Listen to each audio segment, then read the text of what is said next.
warahmatullahi wabarakatuh. Guten Tag alle zusammen. Dan salam sejahtera untuk kita semua. Kami dari kelompok 7 akan menampilkan rencana pembelajaran kami dengan materi Road Caption.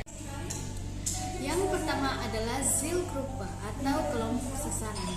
Kelompok sasarannya ialah para pelajar berusia 12 sampai dengan 18 tahun. Yang kedua adalah Zeit atau waktu. Waktu pelajaran sebanyak 2 kali pertemuan dengan durasi sekali pertemuan selama 90 menit atau 2 jam pertemuan. Oke, yang ketiga itu adalah Ziele atau tujuan pembelajarannya. Ya, tujuan pembelajaran yang pertama itu meningkatkan pemahaman peserta didik terhadap dongeng Road Caption atau si tudung merah dalam belajar bahasa Jerman. Yang kedua itu mampu mengidentifikasi unsur-unsur adik Simba yang ada dalam dongeng tersebut. Dan yang ketiga, mengembangkan keterampilan membaca dan retelling atau menceritakan kembali. Yang keempat itu meningkatkan keterampilan mendengarkan dan berbicara dalam bahasa Jerman. Yang kelima, mendorong kreativitas siswa dalam mengulas kembali cerita. Yang keenam atau yang terakhir, memperluas atau menambah kosakata bahasa Jerman peserta didik. Yang keempat itu ada materialien atau bahan yang perlu dipersiapkan dalam proses pembelajaran. Yang pertama yang dipersiapkan itu adanya lembaran dongeng Rocket Pihen dalam bahasa Jerman. Yang kedua, menyediakan film atau audio dongeng tersebut dalam bahasa Jerman. Dan yang terakhir itu menyediakan lembaran tugas kelompok. Nah, yang kelima ada Aufgaben atau tugas yang diberikan dalam pembelajaran. Pada pertemuan pertama, tugas yang diberikan itu ada meminta peserta didik untuk membaca dongeng dalam bahasa Jerman secara bergiliran.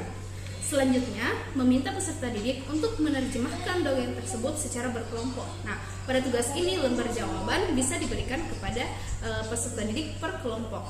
Selanjutnya, meminta peserta didik untuk mengidentifikasi unsur adik Simba yang ada dalam dongeng. Unsur adik Simba ini yaitu unsur-unsur apa, di mana, siapa, mengapa, dan bagaimana. Untuk tugas di rumah atau tugas terakhir pada pertemuan pertama itu meminta peserta didik untuk menulis dialog tentang dongeng tersebut dengan improvisasi secara berkelompok tentunya. Tugas ini dikerjakan di rumah dan ditampilkan pada pertemuan selanjutnya. Lalu pada pertemuan selanjutnya atau pertemuan kedua, mempraktikkan dongeng tersebut berdasarkan tugas rumah yang diberikan pada pertemuan sebelumnya. Selanjutnya, meminta peserta didik untuk menonton dan mendengarkan serta memberi pendapat atau review dalam bahasa Jerman terhadap kelompok yang menampilkan dialog yang telah ditulisnya. Sekian. Kenapa kami memilih usia dari 12 sampai 18 tahun? Karena bisa jadi yang kita ajarkan adalah kelompok-kelompok tertentu, bukan dari SMP atau SMA. Sehingga kami memilih usia 12 sampai 18 tahun. Oke.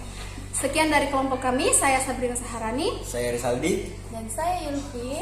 Das ist alles. Vielen Dank. Wassalamualaikum warahmatullahi wabarakatuh.